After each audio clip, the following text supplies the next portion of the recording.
A young man lies in a sterile hospital bed, a priest leaning over him, solemnly administering the Catholic last rites for the third time in his life. His body is failing, completely ravaged by a chronic, life-threatening illness, and he is barely holding on. Yet, just a few short years later, this exact same man is sailing a yacht off the coast of Cape Cod. His skin is deeply tanned, and a brilliant smile radiates an absolute, vibrant health to millions of adoring voters. It is a jarring contrast, the ultimate human paradox. To look at the grim medical charts and then the gleaming campaign posters is to witness a staggering divergence between the private reality of agonizing physical suffering and the public image of boundless vigor. This is the story of a figure who secretly fought a daily battle just to stay alive, yet became the youngest elected president in American history, and the very embodiment of national vitality. Welcome to Legendary Lives Unveiled. If you are captivated by the unvarnished truths hidden behind the world's most enduring myths, make sure to like this video, subscribe to our channel, and share this incredible journey. Today, we strip away the glossy finish of the Camelot era to examine the real architecture of ambition and the heavy burdens carried by John Fitzgerald Kennedy. The metamorphosis of a chronically sickly child into the ultimate symbol of American vitality did not happen by accident. It began in the intense, fiercely competitive, and almost suffocating crucible of the Kennedy family. Born on May 29, 1917, in Brookline, Massachusetts, into a prominent Irish Catholic lineage, his maternal grandfather was John Francis Fitzgerald, the incredibly charismatic Boston mayor famously known as Honey Fitz. Retail politics pulsed in his blood, but the true driving force of the family's ascent was his father, Joseph P. Kennedy Sr. Joe Sr. was a ruthless, self-made multimillionaire who built a banking empire, manipulated the stock market before regulations existed, conquered Hollywood as a movie mogul, and ironically served as the first head of the Securities and Exchange Commission before becoming the U.S. ambassador to the United Kingdom. Yet, despite this staggering wealth and political leverage, the Kennedys were still Irish Catholic in a Boston high society dominated by the Protestant elite, the so-called Boston Brahmins.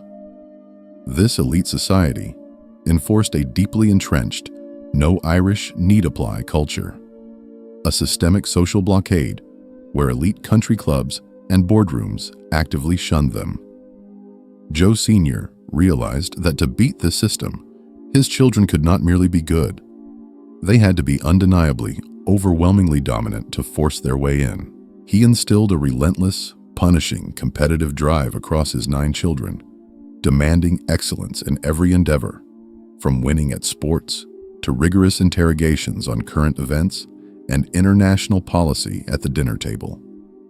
In this environment, which operated almost exactly like a royal succession, Jack was simply the spare. The undisputed heir to the Kennedy throne was his older brother, Joe Jr. Robust, athletic, and deeply driven, Joe Jr. was explicitly handpicked and groomed for the presidency from a very young age. All the blinding pressure of the father's ambition was laser-focused on the eldest son, inevitably setting the stage for a massive, brutal sibling rivalry. In a household where second place was considered a total failure, the fight for their father's approval was vicious. A documented childhood physical fight between Jack and Joe Jr. was so violent that Jack ended up needing 28 stitches. Compounding this crushing psychological pressure was a physical body that relentlessly betrayed him. At just 2 years old, Jack contracted scarlet fever and was hospitalized for 2 solid months, hovering right on the edge of death. In an era before advanced antibiotics, his childhood and adolescence read like a horrifying medical textbook. Diphtheria, appendicitis, severe whooping cough, chronic asthma, and agonizing back problems that would plague his entire existence. Most terrifying was his later diagnosis of Addison's disease, a condition where his adrenal glands failed to produce cortisol. Cortisol is the essential hormone required to manage physical stress, regulate blood pressure, and fight off infections. Without a functioning supply, a common cold, a minor stomach bug, or just a highly stressful day could send his body into an adrenal crisis, causing his organs to shut down. He lived constantly on a razor's edge, frequently receiving the Catholic last rites because death was a daily physiological threat. Yet, being the sickly spare in a family that worshipped physical strength carried a unique psychological advantage. The suffocating weight of expectation was somewhat lifted. Allowed to be an outsider, Jack embraced the role of a rebellious underachiever. Attending the elite Choate boarding school in Connecticut, he became known not for brilliant scholarship, but for co-founding the Muckers Club, an underground society dedicated to elaborate practical jokes and fighting the administration. He graduated, a remarkably mediocre 65th, out of a class of 110, failing science and performing terribly in Latin, showing only a tiny spark of interest in history and English. But this lack of early pressure allowed Jack to cultivate a deep, genuine intellectual curiosity and a wry, self-deprecating charm rarely seen in heavily managed politicians. More profoundly, surviving an endless parade of agonizing illnesses forged a hidden, immense mental toughness.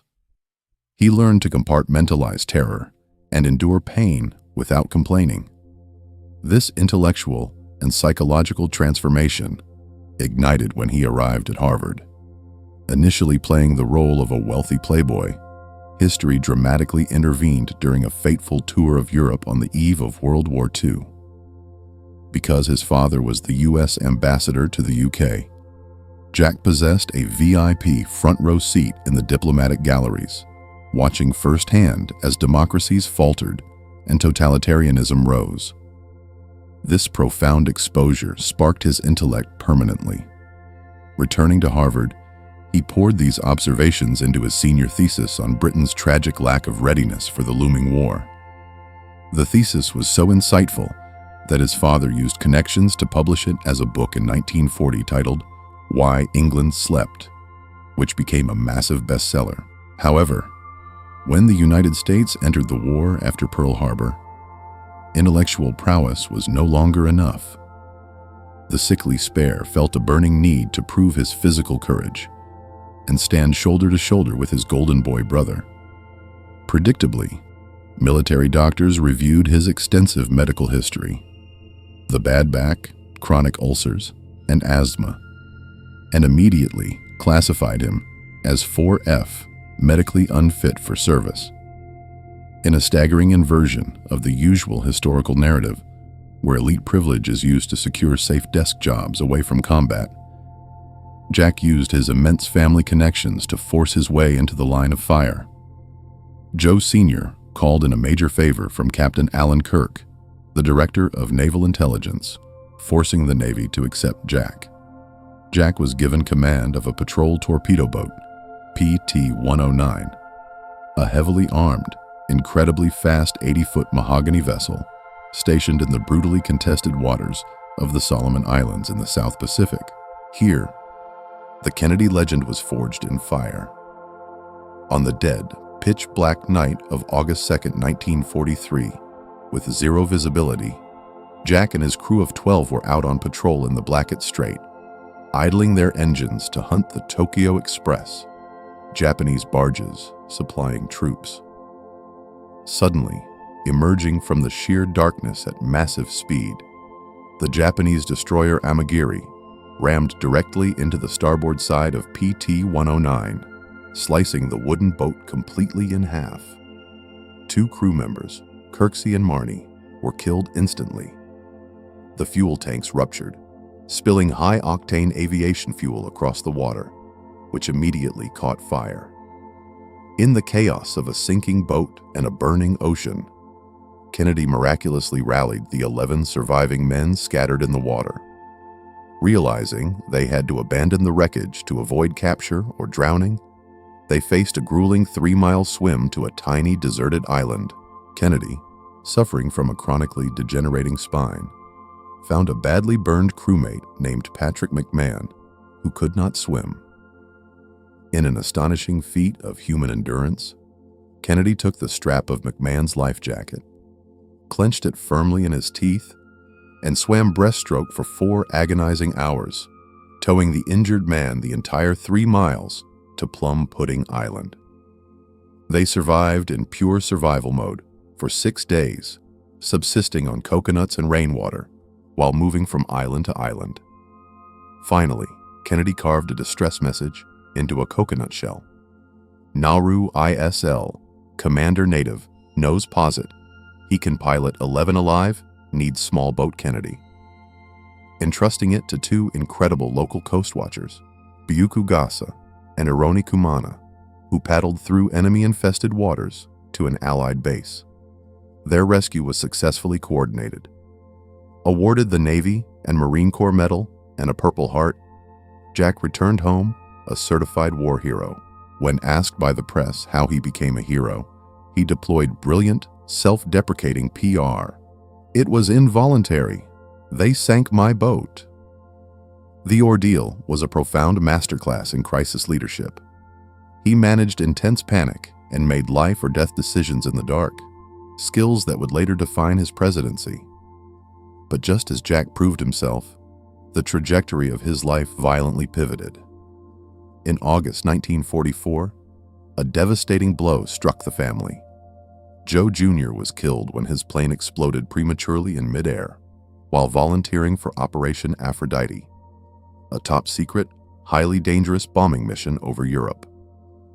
The family's absolute grief was matched only by the immediate, seamless transfer of ambition. Joe Sr.'s obsessive dream of putting a Kennedy in the White House did not evaporate. It simply shifted fully intact onto the shoulders of the next son in line. The spare was instantaneously crowned the heir. Stripping off his naval uniform for a tailored suit, Jack was no longer pursuing his own interests. He was now the vessel for his father's ultimate, unyielding ambition. The political machine roared to life. In 1946, at just 29, Jack ran for Congress in Massachusetts' 11th District. Funded by Joe Sr.'s massive, ruthlessly efficient campaign machine that innovated modern retail politics, the Kennedy women hosted formal teas drawing thousands, while Jack campaigned relentlessly, climbing endless Boston tenements despite his agonizingly severe back problems. He won easily, serving 3 terms focused on working-class issues like housing and veterans' benefits. But the House was never the final destination. In 1952, he ran for the United States Senate and pulled off a massive upset against incumbent Republican Henry Cabot Lodge, the ultimate aristocratic Boston Brahmin, the very establishment that had looked down on Joe Sr. decades earlier. In 1953, he added the final piece to his public image by marrying Jacqueline Bouvier. Jackie brought an air of refined cosmopolitan elegance, and together, they created a glamorous, almost royal political power couple that utterly fascinated the American public. Yet behind closed doors, his health returned with a vengeance. His spinal issues were so debilitating, he was essentially unconscious off camera. In 1954, he underwent 2 highly dangerous spinal surgeries. Compounded by his Addison's disease, severe infections caused him to slip into a coma, and the family called the priest for the last rites once again. Bedridden for months, his ambition never rested. He organized a team led by aide Ted Sorensen to write profiles in courage, analyzing senators who risked their careers for moral principles. The book won the Pulitzer Prize in 1957, giving him serious intellectual weight. With a flawless resume, war hero, glamorous wife, legislative experience, and Pulitzer laureate, He officially announced his run for president in January 1960. He faced monumental hurdles: his youth at 43 years old, and the virulent prejudice against his Catholic religion, as voters genuinely feared a Catholic president would take direct orders from the Pope. He tackled this brilliantly with a famous speech to the Greater Houston Ministerial Association, affirming his belief in the absolute separation of church and state. To balance the ticket and soothe Southern Democrats, he made a tactical choice to select Texas Senator Lyndon B. Johnson as his running mate. The true watershed moment arrived with the first televised presidential debate against Vice President Richard Nixon. The visual contrast was jarring. Nixon, recovering from a knee infection and exhausted, had lost weight and wore a gray suit that faded into the studio background. Refusing professional makeup, Nixon relied on a cheap product called Lazy Shave, which melted under the intense studio lights, making him look pale and sweaty. Kennedy, who had rested in California, was deeply tanned, wore a crisp dark suit, and looked directly into the camera with absolute confidence. While radio listeners thought Nixon won on policy substance, the millions who watched on television overwhelmingly believed Kennedy crushed him. Kennedy was the first to grasp that television transmitted emotion, confidence, and aesthetic appeal. This mastery of the medium allowed him to defeat Nixon by a razor-thin margin of just 118,550 votes out of nearly 69 million cast, ushering in the soaring promise of a new frontier. But the soaring promises of Camelot were about to violently collide with the crushing gravity of the Oval Office. The second he sat down at the resolute desk in the Oval Office, the cameras turned off, and the crushing reality of governing a deeply divided, complicated nation set in. The honeymoon ended fast. Domestically, he inherited a sluggish economy, still recovering from a late 1950s Eisenhower recession, burdened by uncomfortably high unemployment. To kickstart the economic engine, Kennedy applied Keynesian economic principles. He pushed through a stimulus program, increased the minimum wage, and expanded Social Security benefits to put money directly into consumers' pockets. Most controversially, he proposed significant, across-the-board tax cuts for everyone, operating on the theory that a rising tide lifts all boats. That cutting taxes would spur corporate investment and consumer spending, ultimately generating more revenue for the government. Implementing that vision meant clashing with entrenched corporate power, culminating in a dramatic domestic showdown with the American steel industry. The mechanics of inflation drove this crisis. Steel was the foundational material of the American economy, heavily relied upon in cars, appliances, construction, and military hardware. Kennedy had successfully brokered a delicate deal between steel executives and labor unions to keep wages stable, explicitly with the understanding that executives would not raise the price of steel, thereby keeping inflation in check. But almost immediately after the deal was signed, U.S. Steel and several other major companies arrogantly announced a massive price hike. Kennedy viewed this as a profound betrayal, absolutely furious that they had double-crossed the American public. He unleashed the full, terrifying power of the federal government. In a blistering press conference, he publicly shamed the executives, accusing them of utter contempt for their country. He had the Defense Department announce they would only buy steel from companies that kept prices low, and directed the Justice Department, run by his brother Bobby Kennedy, to launch antitrust investigations. The sheer intensity of this overwhelming public pressure caused the steel industry to completely capitulate and roll back the price hikes within days. But the new frontier was not just about managing the domestic economy. It extended to literal, physical frontiers. Born out of genuine existential geopolitical dread, the Cold War was actively playing out in the cosmos. The Soviet Union had consistently beaten the US to major milestones, launching Sputnik, the first satellite, and then in April 1961, stunning the world by launching the first human, Yuri Gagarin, into orbit. Kennedy and his advisors felt the United States was losing the psychological war of prestige. The developing world was watching closely to see which system, capitalism or communism, was technologically superior. Kennedy knew he needed a goal so massive, so technologically demanding, that it would allow the US to leapfrog the Soviets.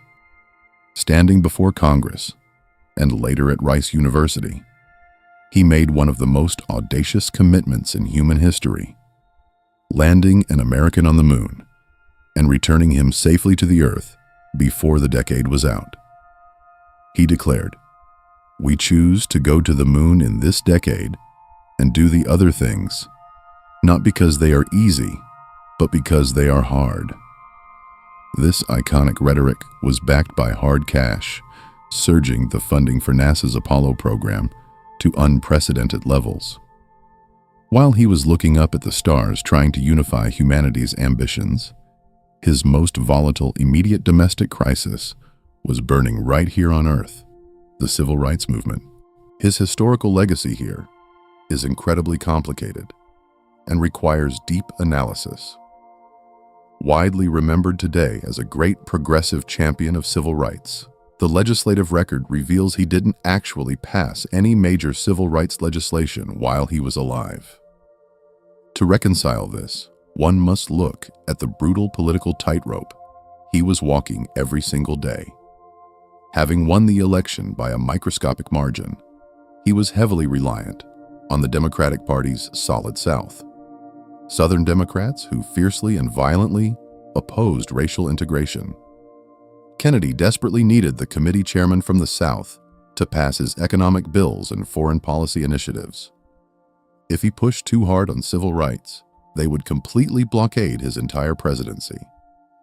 Thus, his early strategy was highly cautious appeasement, focusing on executive management rather than legislative revolution.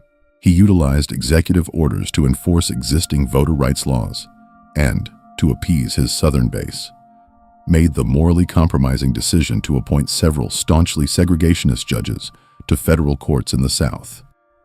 He was playing a cold, calculating political long game, trying to maintain his fragile coalition.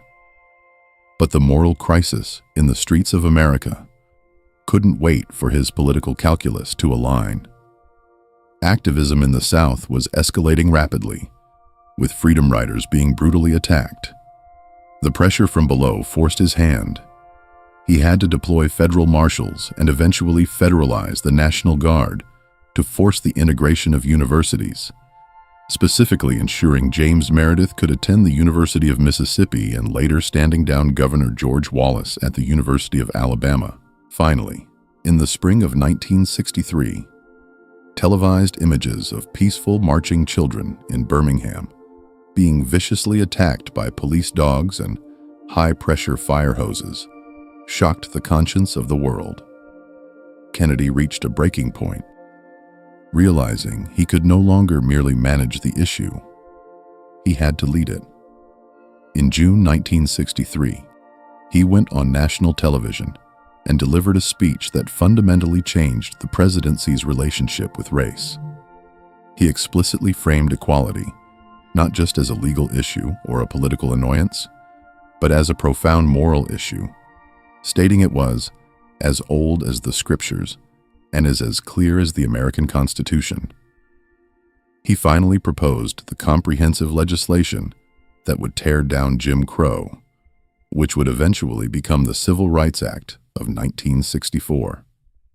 However, this legislation was totally stalled in Congress when he died, trapped by an immovable Southern filibuster.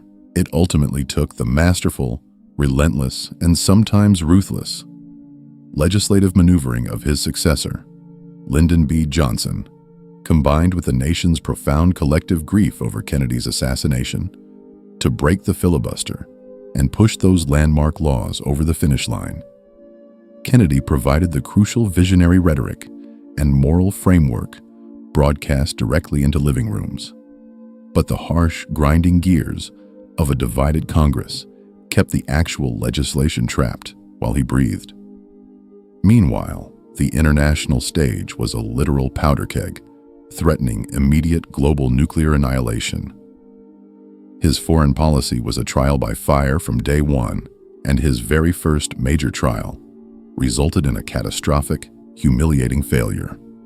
The Bay of Pigs invasion in April 1961. Kennedy inherited a covert plan drafted by the CIA during the Eisenhower administration to train and arm about 1,400 Cuban exiles, drop them on the beaches of Cuba, and overthrow the entrenched communist dictator, Fidel Castro.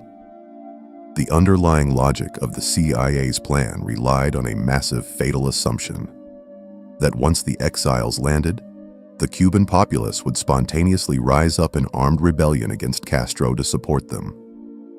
Being new to the office, Kennedy trusted the decorated military generals and veteran intelligence chiefs who assured him it would work. He approved the operation, but with the strict caveat that there could be no direct, visible U.S. military involvement and absolutely no American airstrikes to back them up. Without air support and without the spontaneous uprising, the exiles were sitting ducks, pinned down on the beach and vastly outnumbered. Within 3 days, they were all killed or captured by Castro's forces. It was an absolute fiasco. Kennedy had to go on television and take full public responsibility, famously stating that victory has 100 fathers and defeat is an orphan. Surprisingly, his approval ratings actually went up because the public appreciated his accountability. But privately, he was raging. Rather than losing his nerve, Kennedy used that humiliation to essentially fire his offensive coordinators, completely cleaning house at the CIA. The disaster taught him a brutal, invaluable lesson. Do not blindly trust the experts in the intelligence and military communities, for they have their own agendas, and their assumptions can be disastrously wrong. This profound skepticism, born from failure, is the exact mechanism that ultimately saved the entire planet a year later. But before he reached that point, the geopolitical temperature dropped even further. 2 months after the Bay of Pigs, in June 1961, he flew to the Vienna summit to meet face-to-face with the Soviet Premier, Nikita Khrushchev. Khrushchev came to the summit smelling blood in the water. Looking at the Bay of Pigs disaster and Kennedy's youth, he concluded this American president was weak, indecisive, and easily intimidated. Khrushchev spent the summit bullying and lecturing Kennedy, aggressively renewing demands for Western forces to abandon West Berlin. Kennedy left deeply shaken, telling a reporter that Khrushchev beat the hell out of me. Emboldened by this perceived weakness, 2 months later, the Soviets began constructing the Berlin Wall, physically slicing the city in half. The Cold War was freezing over.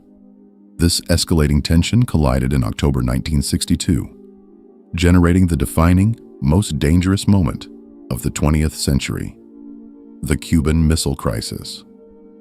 High-altitude U-2 spy planes flying over Cuba captured undeniable photographic evidence that the Soviet Union was secretly constructing launch sites for medium-range and intermediate-range ballistic nuclear missiles. Positioned just 90 miles off the coast of Florida, these missiles were capable of striking Washington, D.C. and most of the continental United States in a matter of minutes, completely bypassing America's early warning systems. Convening his top advisors, Kennedy faced aggressively hawkish men like Air Force Chief of Staff Curtis LeMay, the same type who pushed the Bay of Pigs, pounding the table and screaming for an immediate massive bombing campaign, followed by a full-scale ground invasion of Cuba. If Kennedy had not learned the bitter lesson of the Bay of Pigs and listened to them, it would have almost certainly triggered a global nuclear holocaust. We now know from declassified Soviet records that Soviet commanders on the ground in Cuba already had tactical nuclear weapons and the authorization to use them against an invading American force. If America invaded, millions would have died. Rejecting the immediate military strike, Kennedy meticulously managed the decision-making process by creating a specialized group of advisors called the Executive Committee of the National Security Council, or EXCOM. He forced them to debate every single option, aggressively challenging their assumptions and demanding to know the secondary and tertiary consequences of a bombing run. Buying time to find a way to show strength without firing the first shot, he ultimately decided on a naval blockade. Brilliantly, he called it a quarantine, because under international law, a blockade is technically an act of war, whereas a quarantine implies a protective measure. He surrounded Cuba with American warships, ordering them to stop and search any Soviet vessels trying to deliver more weapons. For 13 agonizing days, the entire world held its breath. Citizens built fallout shelters, and families braced for the end of civilization as Soviet ships steamed directly toward the American quarantine line. It was the closest humanity has ever come to a self-inflicted nuclear winter. Through intense secret back-channel negotiations, primarily involving his brother Bobby Kennedy and Soviet Ambassador Anatoly Dobrynin, they struck a deal that allowed both sides to save face. The Soviets agreed to publicly dismantle and remove their missiles from Cuba under UN inspection, and in return, the US issued a public pledge never to invade Cuba. The crucial, secret component that made the deal work was Kennedy quietly agreeing to remove obsolete American Jupiter nuclear missiles from Turkey, which had been threatening the Soviet border. By keeping that part entirely off the books, Kennedy looked like he had forced a complete Soviet retreat, securing a massive political victory at home and the defining triumph of his presidency. But just as he seemed to truly find his footing and his maturity as a global statesman, a cataclysmic sequence of events was preparing to fundamentally fracture the timeline of American history. Staring into the absolute abyss of nuclear annihilation profoundly changed John F. Kennedy. He underwent a remarkable intellectual journey, shifting the United States away from the rigid Eisenhower-era doctrine of massive retaliation, which dictated that any conflict would instantly escalate to full nuclear war, toward a much more nuanced strategy called flexible response. This new doctrine allowed for proportional military and diplomatic actions. After the crisis, he delivered an incredible speech at American University, arguing that peace is a process, a way of solving problems. And he began to view the Soviets not just as evil caricatures, but as human beings trapped in a dangerous system. To prevent future misunderstandings, he established a direct, secure teletype communication line known as the Moscow-Washington Hotline. He fought intensely for, and successfully signed, the Partial Nuclear Test Ban Treaty with the Soviets, banning atmospheric radioactive testing in the first major step toward arms control. Stepping away from pure military strategy, he established the Peace Corps, realizing that American values and influence could be spread through service, education, and development aid, not just through weapons. Yet, in any comprehensive exploration of his foreign policy, the shadow of Vietnam hangs heavily over his legacy. Adhering to the domino theory, Kennedy steadily escalated U.S. involvement, increasing the number of American military advisors in South Vietnam from about 700 when he took office to over 16,000 by the end of 1963. His approach was deeply conflicted. He resisted sending massive numbers of combat troops, yet provided the South Vietnamese government with helicopters, armored vehicles, and financial aid. He grew increasingly frustrated with the corruption and brutal repression of South Vietnamese President Ngo Dinh Diem. In a fateful, messy decision, the Kennedy administration tacitly approved, or at least refused to prevent, a military coup by South Vietnamese generals in November 1963.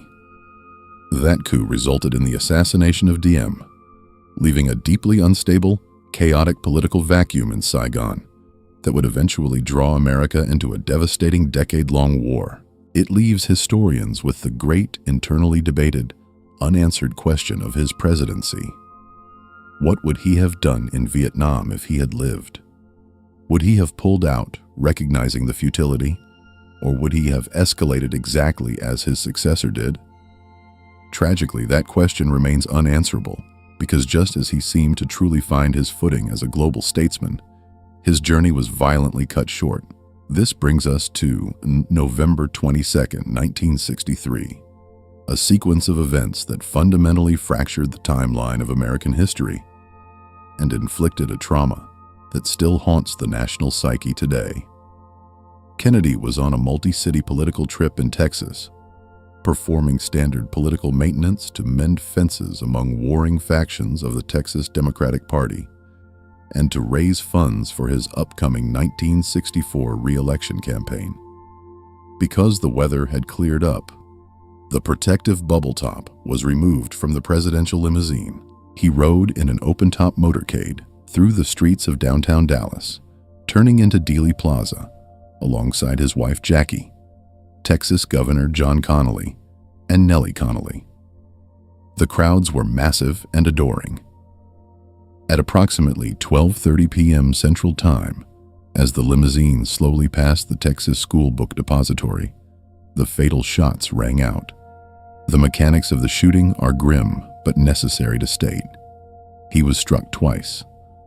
The first bullet entered the upper right of his back, exited through the base of his neck, and went on to severely wound Governor Connally, striking his ribs, wrist, and thigh. The limousine did not immediately accelerate. Seconds later, a catastrophic, fatal shot struck the president in the head. The chaos was absolute. Secret Service agent Clint Hill famously leaped onto the back of the accelerating car as a shell-shocked Jackie Kennedy climbed onto the trunk. The limousine rushed to Parkland Memorial Hospital, but despite desperate efforts by the medical staff, the trauma was unsurvivable. John Fitzgerald Kennedy was pronounced dead at 1 p.m. A few hours later, in one of the most iconic and somber photographs in American history, Vice President Lyndon B. Johnson took the oath of office aboard Air Force One, standing right next to a completely shell-shocked, blood-stained Jackie Kennedy. Meanwhile, Dallas police frantically searched for the shooter, apprehending their prime suspect, Lee Harvey Oswald, hiding in the Texas theater a short time later. Oswald's background was instantly alarming. A 24-year-old former U.S. Marine who had defected to the Soviet Union a few years prior, married a Russian woman, and inexplicably returned to the United States. Furthermore, while fleeing the book depository, Oswald was stopped by a Dallas police officer named J.D. Tippett, whom Oswald promptly shot and killed in the street. In custody, Oswald vehemently denied the charges, claiming he was merely a patsy. The nation demanded answers and a trial, but the opportunity for the legal system to process this crime vanished exactly 2 days later in a completely surreal turn of events. On Sunday morning, as heavily armed police transferred Oswald through the basement of the police headquarters, a local Dallas nightclub owner named Jack Ruby suddenly stepped out of a crowd of reporters, produced a revolver, and shot Oswald point blank in the stomach. Oswald died shortly after. The most shocking part was that it happened on live national television. Millions of Americans watched the prime suspect get murdered right in front of their eyes. This instantly poured a tanker truck of gasoline onto a raging fire of public suspicion. To an ordinary citizen in 1963, a murdered president followed by the permanent silencing of the prime suspect by a mob-connected nightclub owner practically demanded a conspiratorial explanation. To quell this panic, President Johnson established the highest-level investigative body possible, the Warren Commission, headed by the Chief Justice of the Supreme Court. In 1964, the commission delivered a massive 26-volume report concluding definitively that Lee Harvey Oswald acted entirely alone, firing 3 shots from a rifle resting on a box in the 6th floor window of the Texas School Book Depository. They outlined what critics would later derisively call the single bullet theory. The conclusion that 1 shot missed entirely, 1 hit Kennedy's head, and 1 single bullet passed cleanly through Kennedy's neck to cause all of Governor Connolly's multiple wounds. They also found absolutely no evidence that Jack Ruby was part of any conspiracy. But those official conclusions failed to satisfy a massive portion of the public. The skepticism became so intense that 15 years later, the United States government was forced to investigate its own investigation. In 1979, the House Select Committee on Assassinations, HSCA, issued a new report agreeing that Oswald fired the fatal shots, but dramatically concluded that Kennedy was probably assassinated as a result of a conspiracy. This explosive conclusion was based primarily on new acoustic evidence from a dictabelt recording on a Dallas police motorcycle radio, whose microphone had been stuck in the open position in Dealey Plaza. Audio analysts claimed the impulses captured the sound of 4 distinct shots, with the 4th originating from the grassy knoll, suggesting a second gunman.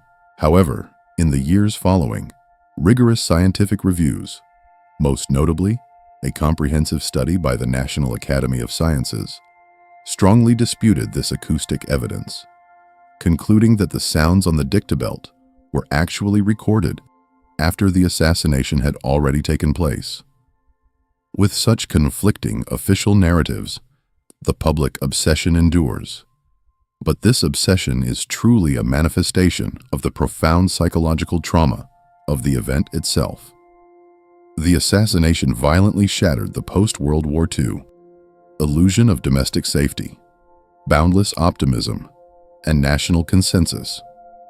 When a president can be slaughtered in broad daylight, it breeds a modern, persistent era of deep, cynical skepticism toward government institutions that we are still grappling with today. The bullet didn't just kill a man, it killed an era of trust. When we step back from the horror of Dallas and look at the totality of his 1,036 days in office, we see a deeply woven, complex tapestry of triumphs and failures. His memory and ideals are beautifully enshrined in the John F. Kennedy Presidential Library and Museum in Boston, an architectural masterpiece designed by I.M. Pei. Driven fiercely by Jackie Kennedy, it is a dynamic, living institution that actively promotes the forward-looking, new frontier ideals he championed: public service, educational advancement, and global cooperation. You have to weigh the incredible, soaring inspiration he provided to a generation, the successful management of a sluggish economy, the sheer masterful brilliance of averting global nuclear war, and the visionary momentum he injected into the space program and civil rights against his severe misjudgments. You must balance the good against the humiliating disaster of the Bay of Pigs, the fateful escalation and endorsement of regime change in Vietnam, and a domestic legislative agenda largely stalled at the time of his death. It leaves us with arguably the ultimate what-if of the 20th century. If John F. Kennedy had not been killed in Dallas, if he had lived to navigate the brutal, soul-crushing quagmire of the Vietnam War and the bruising, deeply divisive legislative battles of the late 1960s, would the glittering myth of Camelot be as strong as it is today? Or does his martyrdom, the sheer shocking tragedy of his murder, forever freeze him in the American imagination as an unblemished ideal of youthful promise and unfulfilled potential, effectively protecting his legacy from the harsh, unforgiving judgments of history? From the boy who was repeatedly given the last rites because his body was so fragile, to the man whose carefully curated image projected an aura of eternal youth and invincibility, his life remains an incredible, profound paradox. Thank you for journeying into the shadows of history with us on Legendary Lives Unveiled. If this deep dive shifted your perspective or taught you something new, please like, share, and subscribe to our channel. What historical figure should we unveil next? Who has a myth that needs deconstructing? Let us know in the comments below.